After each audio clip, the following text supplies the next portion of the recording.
الرحمن الرحيم. أشهد أن لا إله إلا الله وأشهد أن محمدا رسول الله صلى الله عليه وعلى آله وصحبه وبارك وسلم.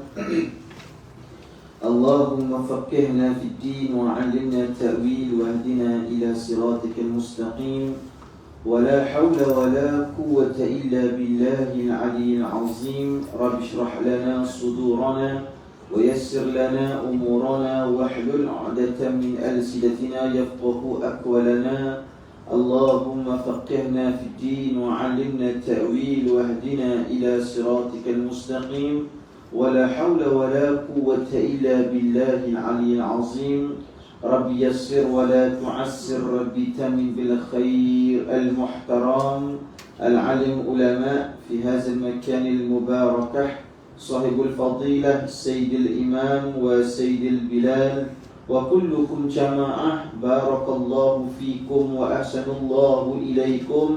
السلام عليكم ورحمة الله وبركاته. Alhamdulillah wa syukran lillah, salatan wa salaman daimaini ala rasulillahil amin. Segala puji dan syukur kita rafa'kan kepada Allah Subhanahu wa ta'ala, kerana Allah Subhanahu wa ta'ala itu adalah merupakan Tuhan kepada kita semua. Dan insyaAllah kita mulakan majlis kita malam ini dengan membaca surah Al-Kahfi pada muka surat 293 daripada ayat pertama sehingga ayat yang ke-10. Kita mulakan dengan Al-Fatihah. A'udzu billahi minasy syaithanir rajim. Bismillahirrahmanirrahim. Alhamdulillahi rabbil alamin. Ar-Rahmanir Rahim. Maliki yaumiddin. Iyyaka na'budu wa iyyaka nasta'in. Ihdinas siratal mustaqim. Siratal ladzina an'amta 'alaihim ghairil maghdubi 'alaihim waladdallin. Amin. A'udzu billahi minasy syaithanir rajim. Bismillahirrahmanirrahim.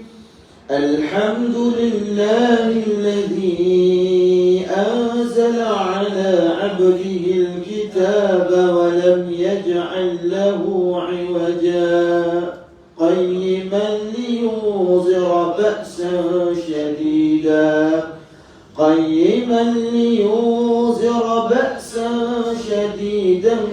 من لدنه ويبشر المؤمنين الذين يعملون الصالحات أن لهم أجرا حسنا ماكثين فيه أبدا وينذر الذين قالوا اتخذ الله ولدا ما لهم به من علم ولا لآبائهم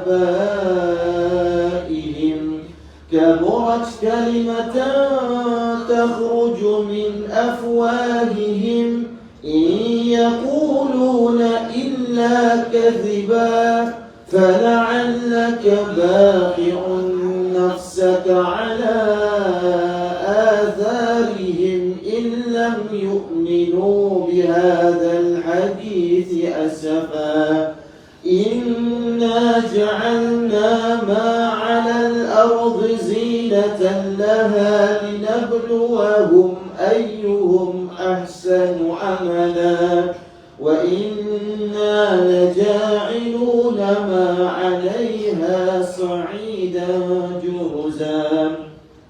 أم حسبت أن أصحاب الكهف والرقيم كانوا من آياتنا عجبا إذ أوى الفتية إلى الكهف فقالوا ربنا آتنا من لدنك رحمة وهيئ لنا من أمرنا رشدا. Sadaqallahul aliyyul azim. Sadaqallahul aliyyul azim. Allahumma ighfir lana wa tub alaina wanzur alaina ya Allah waj'alna min ibadikas salihin. Amin ya rabbal alamin. Para jemaah yang dimuliakan oleh Allah Subhanahu wa taala, pertama dan selama-lamanya kita mengucapkan syukur kerana Allah Subhanahu wa taala telah pun menemukan kita di dalam surau yang berkat ini, di dalam tempat yang baik ini, bersama-sama pada malam yang sangat-sangat mustajab doa ini para jemaah sekalian. Bahkan disebutkan dalam hadis riwayat Tirmizi, barang siapa yang mati pada hari Jumaat ataupun pada malam Jumaat, maka mereka itu akan terselamat daripada fitnah kubur. Hadis rawahu Tirmizi. Jadi nak beritahu kepada kita para jemaah yang dimuliakan oleh Allah Subhanahu wa taala, malam ni siapa dia meninggal, insya-Allah selamat daripada azab kubur tuan-tuan sekalian. Tuan-tuan ada planning malam ni? Tak ada lah tuan-tuan. Masya-Allah tabarakallah, malam Jumaat yang lain malam Jumaat ni ustaz, kita load pun tak boleh bayar lagi ustaz Jadi masya-Allah tabarakallah para jemaah yang dimuliakan Allah Subhanahu wa taala. Tetapi yang kita takut sebenarnya, masya-Allah tabarakallah, adalah seperti mana yang Allah Ta'ala sebut dalam surah Al-Zumar pada ayat yang ke-31. Kata Allah Subhanahu wa taala, a'udzubillahi minasyaitonir rajim, "Tsumma innakum yawmal qiyamati 'inda rabbikum takhtasimun." Artinya adalah kemudian sesungguhnya kamu semua, yakni pada hari kiamat, akan bertengkar, yakni berhujah di hadapan Tuhan kamu. Para jemaah sekalian, maka disebutkan kepada kita, masya-Allah tabarakallah, ianya memberikan bukti kepada kita pertengkaran yang akan berlaku nanti adalah satu pertengkaran yang sangat besar dan dahsyat, sehingga menyebabkan kita semua akan berada dalam keadaan yang sangat-sangat berat sekali para jemaah sekalian. Bahkan masya-Allah tabarakallah, siapakah mereka di kalangan orang yang akan berbalah para jemaah sekalian? Disebutkan dalam kitab Jami' al-Bayan fi Tafsir al-Quran, yang pertamanya yukhasimu sadiqul kadhibah. Orang yang akan bertengkar di hadapan Allah yang pertama adalah orang yang benar akan menentang orang yang pendusta pada jemaah sekalian. Jadi masya-Allah tabarakallah, saya nak cerita ni artinya apa? Nanti di hari akhirat berlakunya pertengkaran tuan-tuan. Dan pertengkaran dikategorikan yang pertama disebutkan as-sadiqul kadhibah. Orang yang selama ni dia benar, dia tak pernah melawan orang yang penipu pendusta ni. Pendusta ni dia akan hukum balik kita. Dia kata, kenapa dulu zaman hidup engkau tak pernah menegur kami, padahal kau tahu kami berdusta. Para jemaah sekalian, Allahu Akbar. Dia nak cukup cari salah kita tuan-tuan sekalian. Masya-Allah tabarakallah. Yang kedua, wal mazlumuz zalimah. Yang kedua itu adalah orang yang zalim dan juga orang yang dizalimi. Bermaksud para jemaah yang dimuliakan Allah Subhanahu wa taala, wal mazlumuz zalimah, orang yang zalim pada kita dan kita yang dizalimi, mereka juga akan bertengkar di hadapan Allah Subhanahu wa taala. Wal muhtadid dhal, bahkan termasuklah orang yang diberi hidayah oleh Allah Subhanahu wa taala, bahkan juga orang-orang yang mati dalam keadaan kesesatan. Orang beri hidayah ni, tuan-tuan, saya nak beritahu, tuan-tuan yang diberikan hidayah kepada Allah untuk beribadah ni cukup main mahal. Yang keempat, wad-dha'iful mustakbira. Manakala yang keempat adalah orang yang miskin akan bertengkar dengan orang yang sombong para jemaah sekalian. Orang yang lemah, maka dia akan bertengkar nanti dengan orang yang sombong. Bahkan perkara tersebut akan menjadi satu keadaan yang sangat menakutkan, sehingga menjadikan tak ada seorang pun para jemaah yang dimuliakan oleh Allah Subhanahu wa taala rasa dia dapat bebas dan dia dapat lepas daripada Allah Subhanahu wa taala. Jadi ingat ni elok. Empat golongan tadi para jemaah yang dimuliakan oleh Allah, as-sadiqul kadhibah, orang yang berdusta akan menentang orang yang benar. Wal mazlumuz zalimah, orang yang menzalimi akan menentang orang yang terzalim. Wal muhtadid dhal, siapa yang diberi hidayah akan menentang dengan orang yang masya-Allah tabarakallah disesatkan. Saya nak beritahulah tuan-tuan sekalian, kat mana-mana konsert pun kita tak boleh setuju, walaupun konsert itu berada di negeri Serambi Mekah tuan-tuan sekalian. Walaupun nanti suatu masa masya-Allah tabarakallah katalah serempak, memang ada sebelum itu tuan-tuan, mana-mana konsert pun golongan agama tak boleh buat senyap tuan-tuan sekalian. Masya-Allah tabarakallah. Konsert ni, dia bukan bila diasingkan lelaki dan perempuan, bermaksud konsert tu dah jadi halal, tuan. Kena faham tu. Saya dah asingkan lelaki dan perempuan, maka konsert kami sudah pun menjadi halal. Cop dia. Tak. Konsert ni dia jadi lara dalam banyak sebab. Yang pertamanya sekali para jemaah sekalian adalah baik-baik lagu yang jika itu terlalu memuji wanita, tuan sekalian. Engkau bagai air yang jernih, oh Fatimah, gadis nan. Aku tak ingat sebab itu, tuan sekalian. Jadi dia nyanyi lagu semua, Masya Allah Tabarakallah, yang menyebut-nyebut perempuan saja. Sejati, itu contoh, tuan sekalian. Masya Allah Tabarakallah. Saya selalu ingat ujung-ujung, tuan. Yang saya ingat, Masya Allah Tabarakallah, ho ho hoi, itu Daud, bukan Mat Kilau, itu M Daud Kilau. Itu jangan tersalah, tuan. M Daud Kilau dengan Mat Kilau, dua benda yang nampak macam dekat, tapi jauh bagi jauh, tuan. Jadi nak beritahu kepada kita, kita kena lawan dan kita kena bagi tahu bahawa perkara macam ni tak dibolehkan dalam agama. Yang keduanya, muzik yang berlebihan sehingga menyebabkan mengundang kemaksiatan. Muzik yang berlebihan, muzik ni tuan-tuan, dia boleh jadi lara apabila kita berhimpun dan kita seolah-olah lupakan dunia. Oh boy, boy ya boy, boy ya boy ya boy ya boy, teruskan. Dan macam penyamun di negeri orang lah. Kami seronok dia.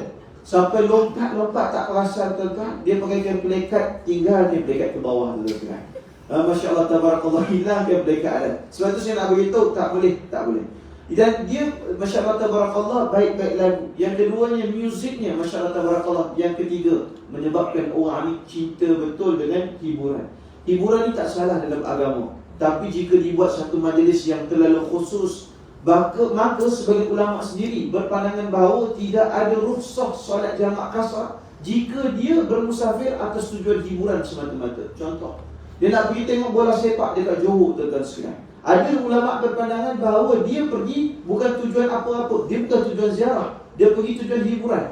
Contoh, dia nak pergi, tuan-tuan, konsert Justin Bieber, tuan-tuan sekalian. Contoh, Bieber, tuan-tuan, Masya Allah Tabarakallah. Dia nak pergi, datanglah Blackpink, Blackpunk, artis-artis yang datang kat kita ni, dia nak pergi, maka tak ada rukhsah. Ada je ulama pandangan begitu, walaupun pandangan yang lebih ringan kata tak jadi masalah pun. Sebab nak kata jamak ni syarat utama dia 2 marhalah dalam mazhab Syafi'i. Tetapi sebagai ulama sufi, ulama tasawuf berpandangan musafir dia tu adalah musafir maksiat. Masakan musafir maksiat diizinkan untuk berjamak. Contoh, kita nak pergi musafir ke Thailand nak bunuh orang, tuan-tuan, boleh tak jamak? Memang tak boleh. Tapi itu juga gambaran ulama, musafir oleh kerana nak buat maksiat, boleh tak jamak? Tak boleh, tuan-tuan. Soalan saya, orang nak kahwin lari dekat Lombok, dekat Thailand, yang kahwin lari tu, boleh tak buat solat jamak? Tuan-tuan yang gelak-gelak ni ada pengalaman ke belum? Kalau ada pengalaman, qadha, tuan-tuan. Masya Allah Tabarakallah. Yang kahwin lari ni, dah lah kahwin lari, tahu pula semayang tak semayang lagi. Masya Allah Tabarakallah. Ini bagus, tuan-tuan. Sambil dia buat benda yang salah di sisi undang, dia tak lupakan Allah. Masya Allah Tabarakallah. Jadi ulama beza pandangan. Kalau kita ambil standard pandangan ulama fiqh memang bagi.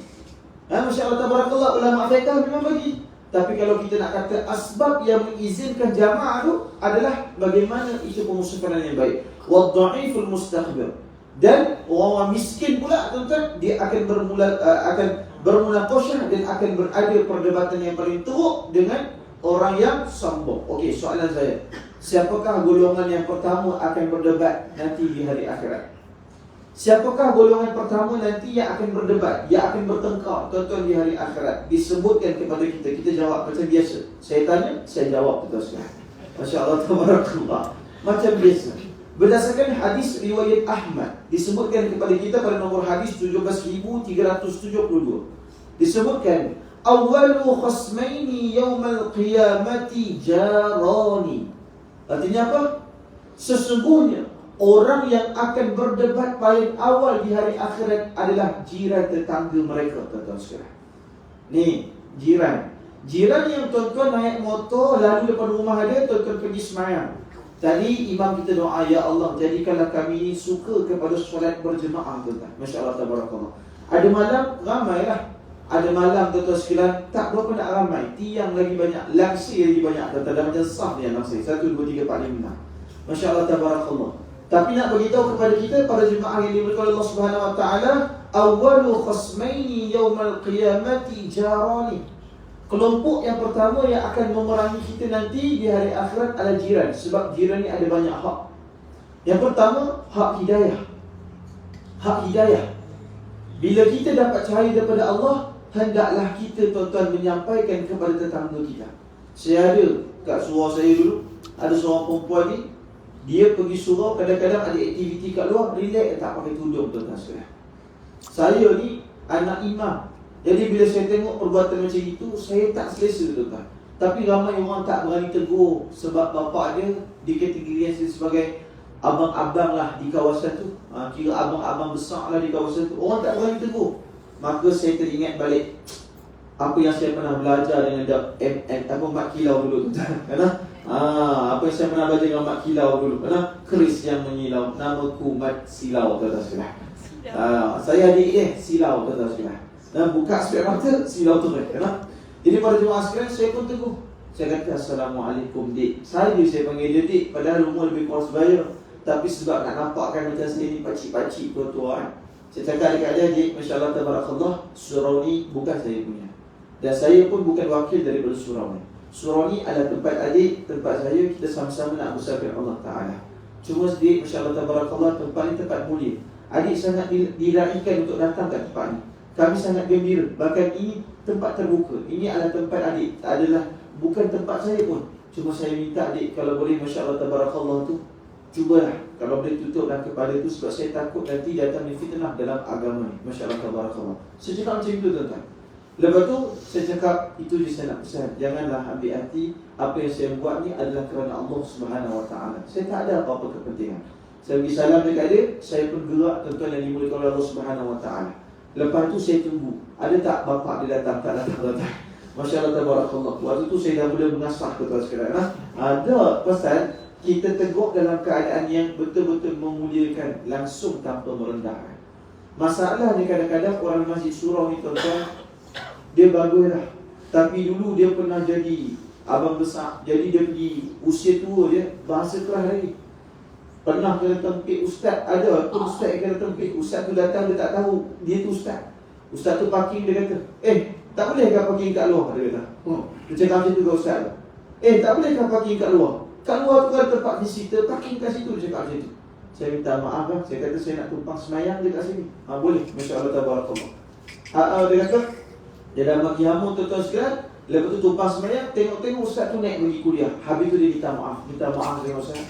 Saya tak tahu punya ustaz ni kuliah, tuan-tuan nak bagi tahu. Habis tu kalau dia bukan ustaz, kamu boleh bagi hamun dia macam tu kah? Tuan-tuan sekalian, saya nak bagi tahu.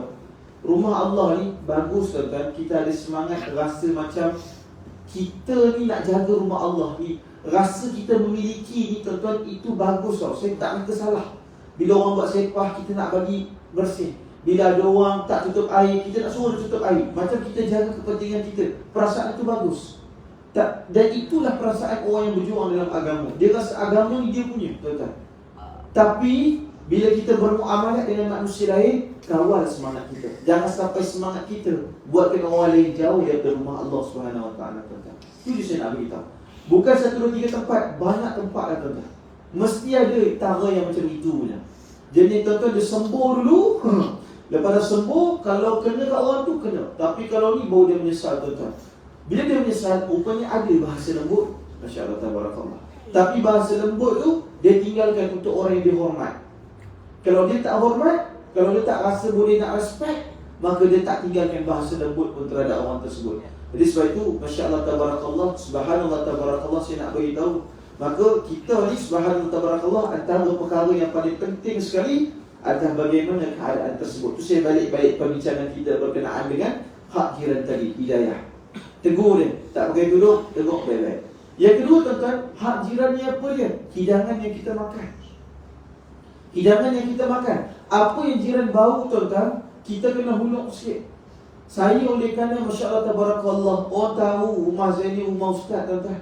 Satu kali tu tuan-tuan, mak saya masak tuan-tuan tempoyak petai tuan-tuan. Mak saya masak tempoyak petai. Memang bau merelit tuan-tuan. Sampailah jiran belakang bau. Tuan-tuan mentah-mentah dia tahu dia rumah ustaz. Dia ketuk pintu. Assalamualaikum Kak Yam, dia kata. Mak saya namanya Mariam. Orang panggil Cik Yam ataupun Kak Yam, dia kata. Betul ke Kak Yam buat tempoyak petai? Dia kata. Boleh minta sikit. Dia minta terus tuan-tuan. Tak payah kita nak bagi dah. Ini betul-betul dia tahu. Ni orang agama ni. Dia tahu hak kita ni, dia kata. Dia datang, dia minta, tuan-tuan. Dia minta, oi, beb, kelang kabut mak saya bagi 1 cup, tuan-tuan. 1 cup macam cup hadis tu kan. Bukan banyak orang buat tempoyak dengan petai. Tak banyak pun.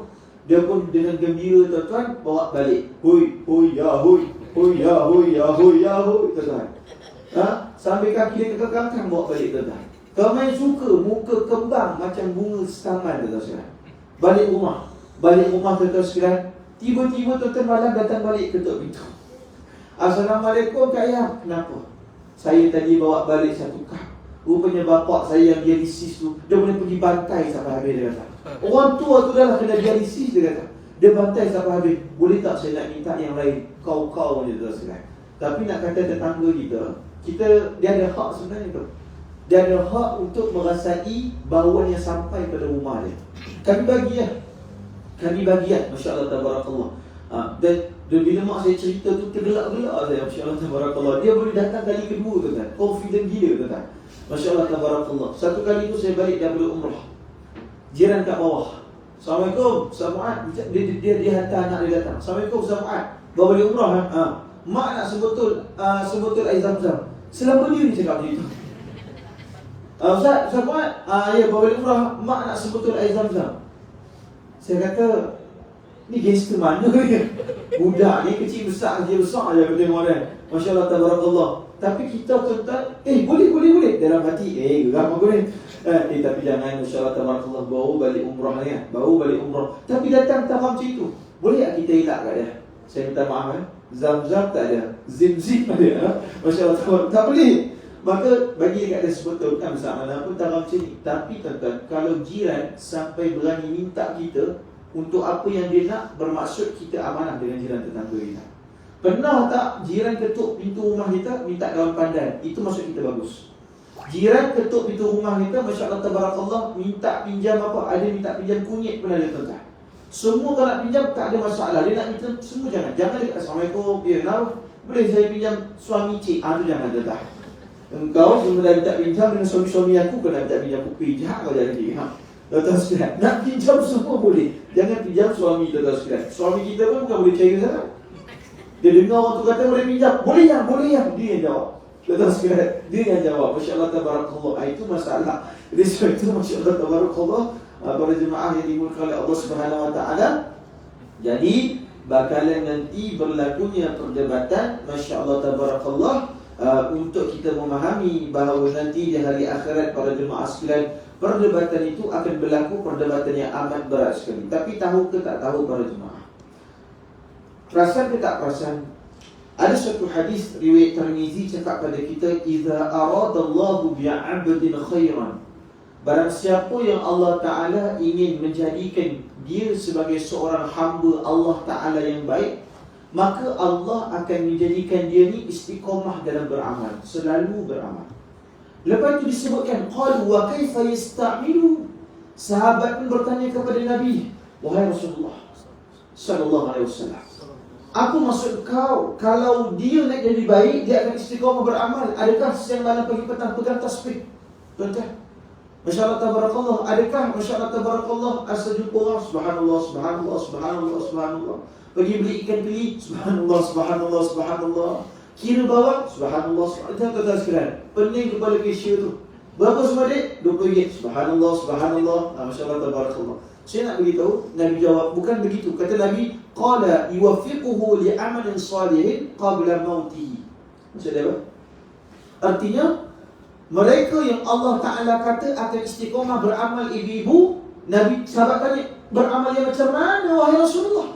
Maka Nabi jawab apa dia? Nabi kata, tuan-tuan, mereka Allah Ta'ala akan jadikan yuwaffiquhu li'amalin salih, dapat beramal dengan perbuatan soleh qabla mautihi, sebelum dia mati, tuan-tuan sekalian. Saya nak tanya, pernah tak kita jumpa orang jahat tapi sebelum dia mati dia sempat wakafkan harta benda dia? Nampak?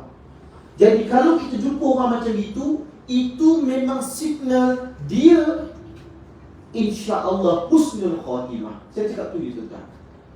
Dia jahat dulu, anak dan orang mana dia tak kacau, tuan-tuan. Kadang-kadang anak turun orang pun dia kacau.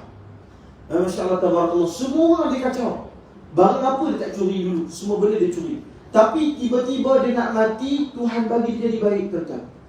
Itu tanda husnul khatimah. Wallahi tuan-tuan sekalian, sebab Nabi yang sebut kepada kita. Ya, sebelum dia nak mati, dia sempat minta maaf dengan semua orang, dia sempat minta halal. Masya-Allah tabarakallah. Dia sempat minta halal. Jadi bila kita kata dia sempat minta halal, bermaksud apa yang berlaku pada kehidupannya itu adalah kehidupan yang cukup sempurna, tuan-tuan. Masya-Allah tabarakallah. Termasuk kalau dia suami yang jahat. Saya beritahu, ada ibu-ibu yang dapat suami yang fasik. Tahu tak suami yang fasik macam mana? Banyak. Yang pertama, apa kategori suami fasik? Yang pertama, minum arak. Minum arak kategori suami fasik. Yang kedua, main judi. Tuan-tuan sekalian, ya? Dia katakan isteri dia, yang abang nak pergi ke main kuda sekejap. Dia kata, ha? Masya Allah tabarakallah. Dia bukan pergi main kuda, dia pergi dekat kedai damacai, tuan-tuan sekalian. Damacai. Itu tuan-tuan rumah ekor, tuan-tuan sekalian, ada gambar kuda kat depan. Masya Allah tabarakallah. Dia kata dia nak pergi kedai, rupanya dia pergi tikam nombor. Pada jemaah sekalian, itu fasik. Dan contoh lagi, suami yang fasik melakukan amalan syirik. Masya Allah tabarakallah. Apa berlaku? Isteri boleh pergi ke mahkamah untuk minta hakim, sesungguhnya suami saya buat fasik, maka saya minta dibubarkan perkahwinan saya. Boleh tak boleh? Boleh. Boleh. Suami buat fasik, boleh tak bubar perkahwinan? Boleh. Tapi dia kena bawa bukti. Masya Allah tabarakallah. Ha? Dia kena bawa bukti, tuan-tuan sekalian. Kalau betul suami dia buat syirik, apa yang suami dia puja? Masya Allah tabarakallah. Tiba-tiba apa contoh suami cik buat syirik? Ha? Masya Allah tabarakallah. Suami saya menyembah Lego, dia kata. Anak dia punya susun-susun, tuan-tuan sekalian, beli kat Legoland tu, menyembah dia, tuan-tuan sekalian. Maka kena ada bukti. Boleh. Apa lagi contoh yang boleh bubar perkahwinan? Yang kedua, suami bermusafir lebih 6 bulan. Kalau suami musafir lebih 6 bulan, wajib dapat izin isteri. Kalau tak dapat izin isteri, maksud saya wajib ni adalah wajib adat, wajib hormat. Kalau lebih 6 bulan, suami tidak memberitahu pada isteri musafirnya panjang, isteri boleh ke mahkamah untuk minta fasakh dan berpisah. 6 bulan, saya nak beritahu. Jadi kalau tuan-tuan keluar 4 bulan, tak ada masalah. Keluar 6 bulan, para jemaah sekalian, tak payah nak buat cara macam Nabi Ibrahim. Abang tak tinggalkan saya pun duit bayar sewa, aku tinggalkan engkau Allah dan Rasulnya. Dia cakap macam tu kat bini, tuan-tuan. Abang pergi keluar, abang bawa duit, abang bawa bekalan. Saya, kamu tak payah ada bekalan. Cukup Allah dan Rasulullah. Oh tuan-tuan, Masya Allah. Ini nama dia penunggang, tuan sekalian. Jadi disebutkan pada kita 6 bulan. Macam mana pula contoh suami hilang? MH370. Ustaz, suami hilang. Berapa lama dah suami dia hilang? Tahun bila MH? Lama tuan-tuan. Saya pun tak tahu bila. Tak ingat lah. Lama sangat lah. Saya cuma nak beritahu pada jemaah yang dimuliakan oleh Allah Ta'ala, sudah-sudahlah tuan-tuan yakin bahawa rakyat Malaysia ada di Diego benda tu, tuan-tuan sekalian. Sudah-sudahlah. Masya Allah tabarakallah. Muka yang macam Melayu tu, tuan-tuan, adalah rakyat Filipina yang diimport ke sana, tuan-tuan, sebagai tenaga buruh dekat sana, tuan-tuan sekalian. Nah, itu memang muka macam Melayu, tuan-tuan sekalian. Memang dia datang, memang orang Filipina yang pergi kat sana. Tak payahlah kita berikan hasrat ataupun harapan lain lagi. Saya nak beritahu, kalau suami hilang dalam agama ni, boleh beri tempoh selama setahun. Katalah tak jumpa-jumpa suami ni, cukup 12 bulan, tuan-tuan Komariah, dia pergi ke jabatan agama. Assalamualaikum Ustaz. Waalaikumsalam. Suami saya hilang. Berapa lama? Setahun. Hilang kat mana? Tahulah Ustaz. Hari itu dia pergi lorong Haji Taib, terus hilang. Masuk. Kau tahu ke di lorong tu lorong apa kan? Masya Allah tabarakallah. Kau ni macam tahu je. Ada budak-budak bawah umur tu kan. Masya Allah tabarakallah. Ustaz, dia masuk lorong Haji Taib, kau dah perlu kau belak adik. Masya Allah tabarakallah budak ni. Macam kau faham sangat ya, Masya Allah tabarakallah. Ya Allah ya Tuhan ku Ustaz ni. Tuan-tuan diberikan Allah Subhanahu wa taala. Astagfirullahaladzim. Kau faham ke? Kau nak pergi ke? Masya Allah tabarakallah. Jadi tuan-tuan sekalian, masuk hilang. Berapa lama hilang? Setahun. Kadang-kadang suami dia bukan hilang, dia menghilangkan diri. Ada berlaku macam itu. Contohnya tuan-tuan, dia kahwin dengan isteri dia dekat Kuala Lumpur juga. Ni kes ni antara yang saya tahu. Tapi Isteri dia kat Sentul, dia menyorokkan diri dekat Gombak. Sampai orang perempuan bukan tahu sangat cara nak mencari tu kan. Orang perempuan lebih pakar dalam mencari kesalahan. Contoh kan. Kehilangan, lelaki lebih pakar. Terus sekarang lah. Bukan perempuan di sini, di Zimbabwe Selatan. Terus sekarang, Masya Allah, tabarakallah. Jadi ustaz ni habis dia kata, bukan ibu-ibu di sini. Ibu-ibu di sini lebih bijak dalam mencari kebahagiaan. Kita kena cover cepat tuan-tuan, untuk mengelakkan kemarahan berlaku. Masya Allah, tabarakallah. Di sini lebih bijak dalam mencari kasih sayang dan kebahagiaan. Di tempat lain, mereka lebih cekap mencari kesalahan mereka. Jadi dia cari suami dia hilang, tak jumpa. Tapi kita dapat dia sumber-sumber maklumat tuan-tuan sekalian, daripada ejen-ejen kita, ejen Ali, insya-Allah tabarakallah, dan juga ejen-ejen yang lain beritahu dia ada ustaz, dia ada, tapi dia menyorokkan dirinya. Tapi tak jumpa dan tak boleh dibuktikan, dihilangkan identiti dia. Maka apa yang berlaku pada jemaah sekalian, ada juga suami dihilangkan identiti dia, kahwin dengan, minta maaf dengan orang yang negeri-negeri jiran. Para jemaah sekalian, ada banyak pula tu, masya-Allah tabarakallah. Jadi lebih setahun tuan-tuan hilang, maka boleh ke mahkamah untuk bubarkan perkahwinan. Kenapa kena macam itu? Sebab kalau dia tergantung, mahkamah tak bubarkan perkahwinan, dia tak boleh kahwin baru. Dah faham tu? Dia dah lama ditinggalkan suami dia, masya-Allah tabarakallah. Dia dah pusing 18 kali dah lorong tu tuan-tuan sekalian. Tak jumpa-jumpa. Masya-Allah tabarakallah. Last sekali hilang ustaz, lebih 1 tahun, maka dia boleh ke mahkamah untuk mahkamah putuskan perkahwinan tersebut. Barulah dia dapat surat menyatakan bahawa dia ni berstatus free agent tuan-tuan sekalian. Dia boleh berkahwin dengan pasangan yang baru, para jemaah sekalian. Jadi sebab itu saya nak beritahu, masya-Allah tabarakallah, itu antara fawaid ataupun benda yang kita kena faham. Antara perkara-perkara yang mengizinkan perempuan pergi ke mahkamah, antaranya suami dia fasik. Minta maaf Yang kedua, suami dia tadi, masya-Allah tabarakallah, apa ni tadi? Keluar musafir lebih 6 bulan. Lebih 6 bulan tanpa meninggalkan tanggungjawab dan tanpa redha isteri. Kalau isteri redha, tak ada masalah. Tapi kalau isteri tak redha, isteri boleh pergi ke mahkamah. Yang ketiga tuan-tuan, hilang dalam tempoh setahun. Dalam tempoh setahun hilang. Jadi setahun hilang, masya-Allah tabarakallah, maka subhanallah tabarakallah, dia juga setelah tempoh cukup, dia boleh pergi ke mahkamah tertulis. Sebagai kenapa Ustaz bagi tempoh agak lama? Sebagai contoh, katalah dia hilang, dia ditangkap oleh musuh. Boleh jadi dia akan balik semula dalam perkahwinan. Kalau kita terlalu awal membatalkan perkahwinan, bukankah boleh datang juga musibah tuan-tuan? Mahkamah kata hilang sebulan, kita terus ceraikan dia, besok datang balik laki dia. Apa nak dibuatnya? Jadi sebab itu kita kena bagi tempoh yang bersesuaian dengan kadar. Sebagai contoh tuan-tuan, acak budak yang hilang sebab masuk hutan. Tiba-tiba ada pawang kata, acak dah berkahwin dengan bunian tuan-tuan. Suka hati mak bapak tiri dia cakap macam itu. Hilang masuk hutan, kahwin dengan bunian. Saya kata pawang, jaga mulut elok-elok. Apa perasaan diri kat rumah? Dengar kamu cakap macam itu. Kamu jaga mulut. Kamu jangan cakap bahawa suka hati dia berkahwin. Orang perempuan tuan-tuan cukup cemburu. Walaupun dia dengar suami dia kahwin baru dengan kahwin jin tuan-tuan sekalian.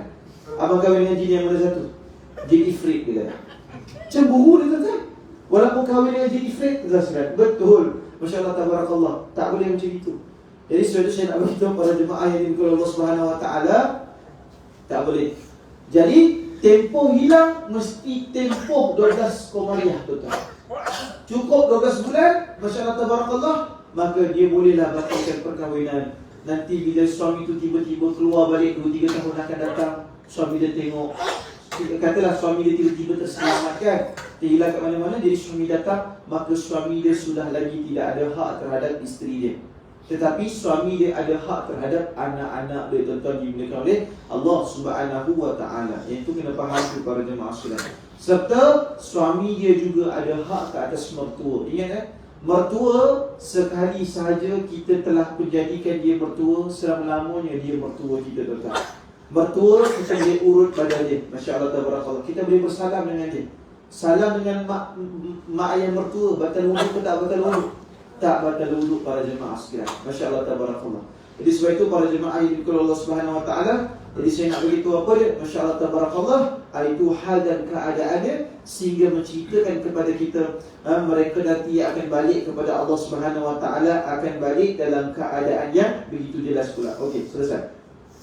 Lepas tu pula para jemaah yang dimuliakan oleh Allah Subhanahu Wa Taala, Ustaz, bagaimana agaknya nanti Allah Subhanahu Wa Taala menyusun dan Allah Subhanahu Wa Taala menghukum kami nanti di alam kubur? Saya nak beritahu, Masya Allah tabarakallah, nanti apabila kita berada di hadapan Allah Subhanahu Wa Taala, Allah Subhanahu Wa Taala itu akan menghisab kita dengan hisab yang bagaimana? Dalam kitab Tuhfatul Murid syarah kitab Jawharatul Tauhid disebut mukhtalifatun. Allah akan menghisab kita dengan cara yang berbeza. Yang pertamanya disebutkan kepada kita cara berbeza macam mana tu, Ustaz? Yang pertama sekali, tuan-tuan sekalian, disebutkan kepada kita sirru wal jahru. Allah ni, saya nak beritahu, kita katalah ada 50 orang dalam surah yang mulia ni, Allah akan hisab kita dengan masing-masing cara berbeza. Ini disebut dalam kitab Syekh Ibrahim Al-Laqani. Yang pertama sekali para jemaah sekalian, Masya Allah tabarakallah, sirru wal asir. Allah Ta'ala akan bezakan kita, yang mana satu dipermudahkan dan yang mana satu yang akan disusahkan. Tuan-tuan sekalian, yasir atau asir, mudah ataupun susah. Yang kedua, sir atau jahr, sama ada Allah akan hisab dia secara tertutup ataupun secara terbuka.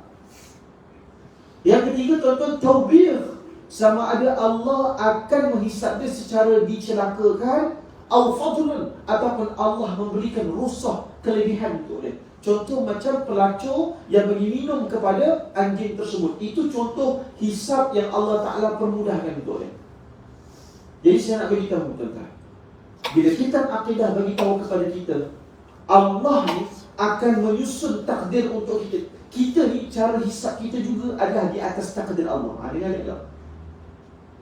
Sebab itu kita sebut kepada Allah Ta'ala hisaban yasira. Allahumma hasibni hisaban yasira. Allahumma hasibni hisaban yasira. Allahumma hasibni hisaban yasira. Allahumma hasibni hisaban yasira. Artinya, ya Allah, ya Tuhanku, kalau kau hisab aku, ya Allah, maka kau hisablah aku dengan hisab yang mudah sekali, ya Allah. Mudah-mudahan semua yang hadir pada malam ini, Allah Ta'ala menghisab kita dengan cara mudah, dengan cara rahsia, dan juga dengan cara diberikan kelebihan. Amin ya Rabbal Alamin. Para jemaah yang dimuliakan oleh Allah Subhanahu Wa Ta'ala, sebab apa? Pada saya paling takut kalau Allah mula detail dengan kita. Jangan tuan. Kalau Allah Subhanahu Wa Ta'ala mula detail dengan kita, maka musibah akan datang dalam kehidupan kita. Lepas tu saya nak beritahu, bila kita sebut Allahumma hasibni hisaban yasira tu, ya Allah, hisabkanlah aku, sebab ni kalau hasib benar, ya Allah, ya Tuhanku, kau hisablah kami dengan penghisaban yang mudah. Kata sekalian, tak apa, nanti para jemaah boleh je buka dekat internet doa supaya dimudahkan hisab. Itu je cari nanti. Doa supaya dipermudahkan hisab. Allahumma hasibni hisaban yasira. Ya Allah, ya Tuhanku, kalau kau hisab aku, hisablah dengan cara yang mudah sekali. Masya Allah tabarakallah.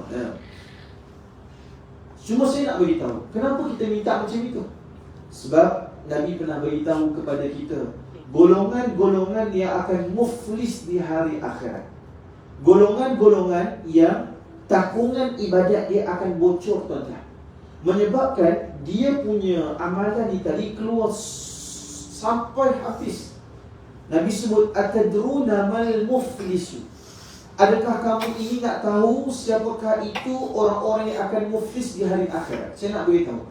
Bayangkan, kita semayang, kita buat solat fardu, kita buat semayang sunat, kita buat tahajud, tiba-tiba kita muflis dekat hari akhirat, balik-balik pahala kosong, tuan-tuan. Gila punya rasa. Kita bangun daripada tidur yang panjang, iaitu mati ni. Nabi kata mati adalah kiamat yang kecil, tuan-tuan. Kita mati, tuan-tuan, jaga-jaga balik, Masya Allah tabarakallah. Apa bukti Allah Ta'ala boleh jagakan kita balik setelah mana kita mati? Buktinya adalah Allah hidupkan Ashabul Kahfi setelah 309 tahun ditidurkan, Allah boleh bangunkan dia balik. Betul tak? Betul tak? Kalau Allah boleh bangunkan dia balik 309 tahun, agak-agak tuan-tuan, kalau tuan-tuan mati, Allah Ta'ala boleh nak bangunkan balik tak? Confirm boleh. Masya Allah, tabarakallah. Confirm boleh. Maka disebutkan kepada kita para jemaah yang dimuliakan oleh Allah Subhanahu Wa Taala. Ada penceramah yang boleh wake up saya ni. Besok kau buat forum dengan Ustaz Masya Allah, tabarakallah. Boleh tak boleh? Tak, umur berapa dah? Bang, umur berapa? Ni. Umur berapa dah umur? Ni. Umur. Tak ada apa. Soal dah tak menjauh apa? Masya Allah, tabarakallah. Sihat ke? Bang, abang sihat? Alhamdulillah. Dah makan dah? Sekejap lagi? KFC? Makan apa? Ada orang belanja tak? Ada orang belanja tak? Tak ada apa. Masya Allah, tabarakallah. Ana uhibbuka fillah. Aku mencintaimu kerana Allah Subhanahu Wa Taala. Para jemaah sekalian, Masya Allah, tabarakallah. Okey. Atadruna man muflis? Kamu nak tahu tak siapa golongan yang Allah Ta'ala akan mufliskan di hari akhirat? Maka bila dia balik, para jemaah sekalian, langsung tak ada amalan, langsung tak ada apa-apa dia bawa. Yang selama ni jadual dia kita tengok penuh ceramah, tapi rupa-rupanya Allah Ta'ala tak bayar pun apa-apa untuk dia di hari akhirat. Tuan-tuan sekalian, kita tengok dia ni berhadapan dalam dakwah. Kita tengok dia ni, Masya Allah, tabarakallah, semayang bangun malam, jadi jemaah tetap kat masjid, tapi muflis akhirnya. Masya Allah, tabarakallah. Nabi kata, al-muflisu fina man la dirhama lahu wa la mata'. Orang yang muflis itu bukanlah mereka yang dah tak ada dirham dan mereka yang dah tak ada harta benda. Faqala innal muflisa minal ummati ya'ti yawmal qiyamah bis-salah. Nabi kata, sesungguhnya orang yang muflis di hari akhirat adalah orang yang berjalan kepadaku, kepada Allah Subhanahu Wa Taala dalam keadaan membawa solat mereka, para jemaah sekalian. Wasiyam, mereka juga bawa puasa mereka. Wazakah, mereka juga bawa bayaran zakat mereka. Wa ya'ti qad syatama hadha wa qadhafa hadha wa akala al-mal. Tetapi orang yang muflis ni, para jemaah yang dimuliakan oleh Allah Subhanahu Wa Taala, apabila dia bawa solat, dia bawa zakat, dia bawa puasa dia, Masya Allah, tabarakallah, namun dia datang dalam keadaan dia dulu pernah mencaci maki orang lain, dia pernah memandang rendah orang lain. Maka dia jumpa orang macam itu, tuan-tuan, dulu kamu pernah caci maki aku, maka ambillah bekalan ini untuk kamu, tuan-tuan sekalian. Masya Allah, tabarakallah. Muflis dia. Itu satu. Yang kedua apa dia, tuan-tuan sekalian? Qad syatama hadha wa qazafa hadha wa akala al-mal. Termasuk orang yang qazaf, orang yang menuduh kesilapan orang lain tapi tak ada nampak pun, tuan-tuan sekalian. Disebut wa akala al-mal, dia juga makan harta orang. Wa safaqa dama hadha, dia habiskan darah orang jatuh, tuan-tuan. Saya nak beritahu, Masya Allah, tabarakallah, dia buat orang jatuh luka, dia buat orang jatuh sakit. Wa daraba hadha, dia juga pernah pukul orang. Fa yu'ta hadha min hasanatihi. Okey, disebutkan orang yang muflis ni, ini di antara dosa-dosa dia. Yang pertama, tuan-tuan, apa dia? Wa ya'ti qad syatama hadha. Yang pertama sekali dosa-dosa yang dia buat adalah pernah mencaci maki, tuan-tuan. Saya nak beritahu, caci maki ni kita buat sebab ekspresi emosi kita. Mustahil seorang pun di kalangan kita, tuan-tuan, tak pernah mencaci maki ataupun tak pernah kena caci maki, tuan-tuan. Kalau dia tak pernah kena, dia mungkin pernah buat ke orang. Kalau dia tak pernah buat ke orang, dia mungkin pernah kena caci maki. Kadang-kadang mulut ni dia paling laju nak cakap menyakitkan orang. Itu dosa pertama. Orang muflis ni pernah caci orang. Jadi, tuan-tuan, kalau kita nampak orang caci orang, tuan-tuan jangan nampak dia hebat. Tuan-tuan tengok dia, mampu dia muflis nanti. Itu kita cakap. Nampak dia macam menang, tuan-tuan tengok orang ambil handphone, hina polis dengan handphone, tuan-tuan. Ini apa ni? Dia cakap ini semua polis makan rasuah. Dia cakap macam itu, tuan-tuan. Saya nak beritahu, Masya Allah, tabarakallah, apakah kamu nampak polis tu yang makan rasuah? Kalau betul dia makan rasuah, kamu kena tengok. Tapi kalau kamu tak nampak, kamu tak boleh sabitkan orang yang pakai uniform semua makan rasuah, tuan-tuan. Saya tak sokong rasuah. Rashi wal murtashi final, orang yang ambil rasuah dan juga orang yang pemberi rasuah ni semua dalam neraka Allah. Saya tak suka langsung orang menuduh orang Islam yang mengamalkan rasuah saya, tuan-tuan. Saya tak boleh terima benda tu. Saya boleh bagi statistik kajian akademik tahun 2010 tahun sampai tahun 2014 menyatakan betul penerima rasuah majoriti di kalangan orang Islam di tanah air kita. Memang betul. Tetapi pemberi rasuah pada tahun 2010 sampai 2014 Mungkin hingga kini tuan-tuan 87% pemberi rasuah di tanah air kita adalah di kalangan orang yang bukan Islam. Kajian akademik ni dia bagi tahu based on ratio tau, bangsa mana yang paling banyak bagi rasuah ke orang. Tapi saya tak nak sebut dalam kuliah saya. Tuan-tuan boleh cari sendiri tesis tu yang cakap berapakah jumlah pemberi rasuah kat tanah air kita. Dan pemberi rasuah di kalangan orang Islam kepada orang Islam lebih kurang 12%. Manakala 87% amalan rasuah tanah air kita pemberinya tuan-tuan adalah di kalangan orang yang bukan Islam. Ini data statistik. Saya boleh cakap even dalam kamera tuan-tuan, sebab benda ni dah ada dalam tesis. Tak perlu refer saya, refer dalam penulisan akademik. Masya Allah, tabarakallah. Jadi sebab itu, janganlah cakap mudah-mudah saja yang hanya orang Islam mengamalkan rasuah di tanah air kita ni tuan-tuan. Saya tak suka perkataan macam itu. Pada saya, seperti mana kita membenci pengambil rasuah, kita juga benci penerima rasuah tuan-tuan. Standardize. Tak boleh bias. Sebab rashi wal murtashi, kau bagi rasuah, kau ambil rasuah, kau dua-dua dalam neraka. Tak ada pun Tuhan sebut pemberi saja. Jadi saya nak beritahu, ada orang cuba retorik dekat luar sana. Retorik seolah-olah tuan-tuan orang Islam saja yang mengamalkan rasuah. Tidak sama sekali. Statistik ni bersifat akademik tuan-tuan. Maka orang akademik bebas untuk berbicara tanpa ada apa-apa. Saya tak ada kepentingan dekat luar pun. Tuan-tuan tahu saya tak ada apa-apa kepentingan untuk disimpan. Tapi saya tak gemar bila Islam dihina. Walaupun sesiapa pun yang hina, saya tak suka tuan-tuan.